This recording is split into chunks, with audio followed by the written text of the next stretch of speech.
the Red Sox have shown that they are fully buying in to the Atlanta Braves model.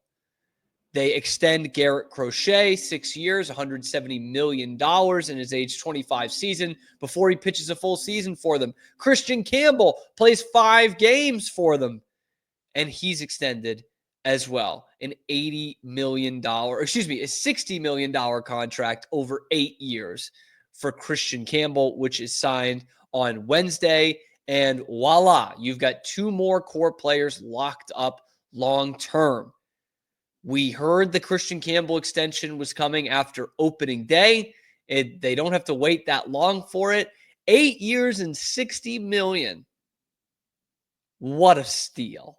What an absolute steal for this kid. In fact, I'll bet Kristian Campbell is going to be mad at his agent, right? Like, he's got to be. Like, he was much more the prospect that Ceddanne Rafaela was, and he only got $10 million more over the length of the same deal.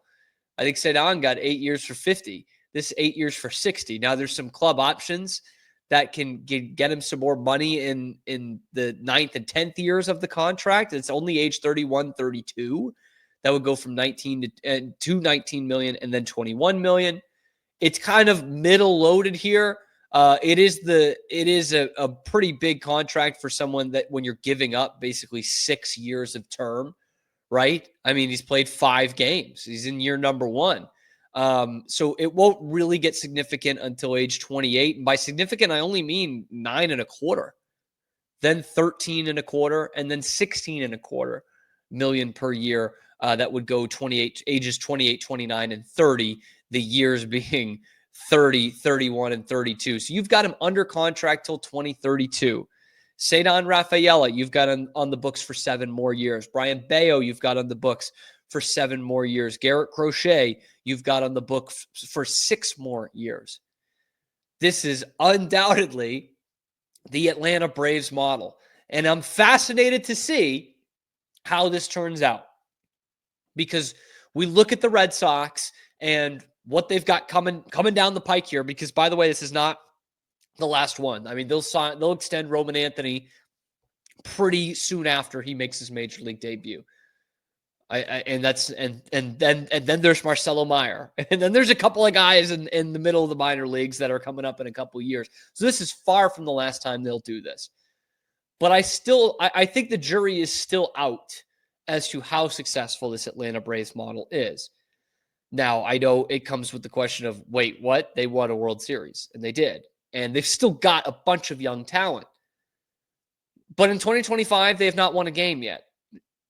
And there's real questions about the durability and the health of these guys going forward, right? Guys like, Sean Murphy and Spencer Strider and Austin Riley, who seem like still good bargains, but they're not on the field as much. And Ronald Acuna Jr. had a major injury, so it's still jury out in terms of how sustainable this is long term. But then again, like, the Braves are still wicked talented. You know what I mean? And that's all you could really hope for, is to be really talented. And I'm seeing some Red Sox fans that don't love this because he's only played 5 games. It's like, but now he's on your books for 8 years. But barely. Like $60 million over 8 years. You know what I mean? Again, his biggest hit is going to be 16.25. So yeah, if he sucks at age 30 and it's 16.25 and you're going to owe him that salary, that stinks. But chances are he's not going to stink. Chances are. Right? Like he's come in and he's hit at every level of the minor leagues. You knew he was going to be a guy who was probably going to make the team this year. He makes the team and he's firing right out of the gate.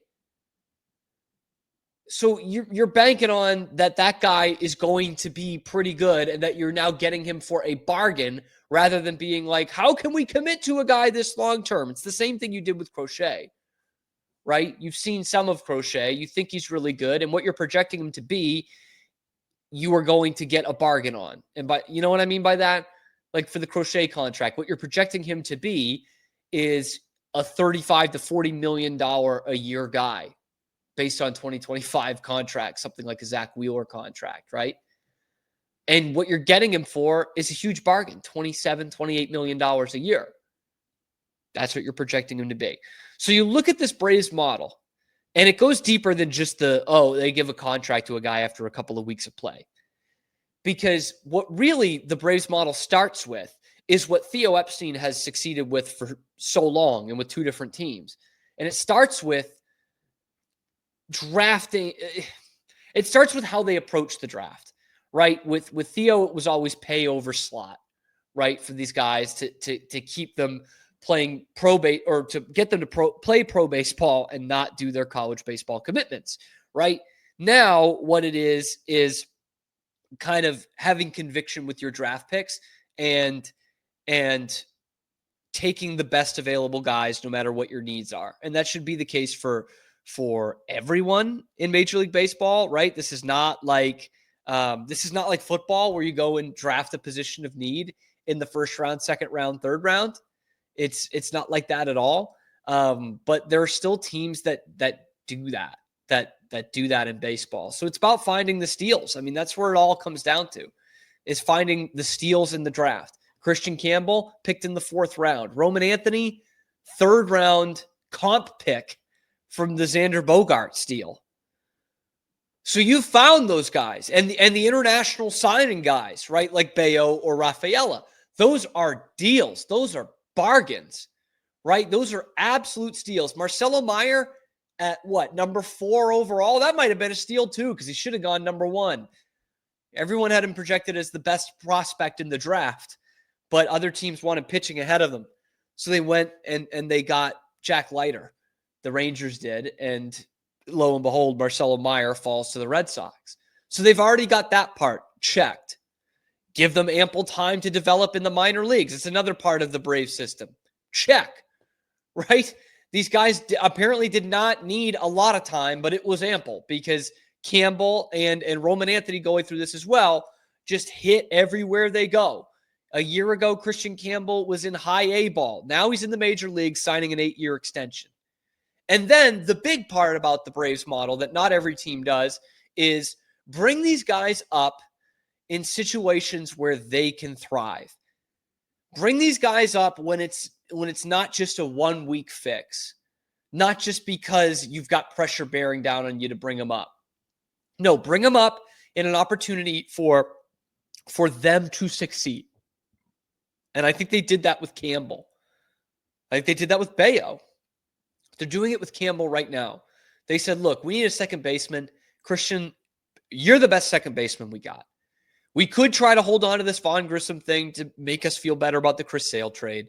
You know, we could try David Hamilton because he's played more Major League ball than you, but you are our best second baseman. And we're not going to call you up in the middle of a pennant race here. We're going to bring you up at the beginning of the season. And you're going to figure some things out if you need to. Turns out he didn't yet. He will. But he hasn't had to yet. And it's one of those situations where, like, look, some guys are going to struggle at the beginning of the season. Casas, Devers, Rafaela, another guy. But you're our second baseman, and you're going to be our second baseman. It's just like what Theo said to Dustin Pedroia in 2007. He said, if you're hitting a $150 in May, you're hitting a $150 in May. You're still our second baseman. And I think that's what they've brought into, this is how they've brought Kristian Campbell into the major leagues. And then the final part of the Braves model is sign them now. Sign them while they have term. Sign them before they're arbitration eligible. Because that way you're probably getting a steal. With your development, if you're trusting your scouting and your development and your coaches at every level, then you're stealing these guys.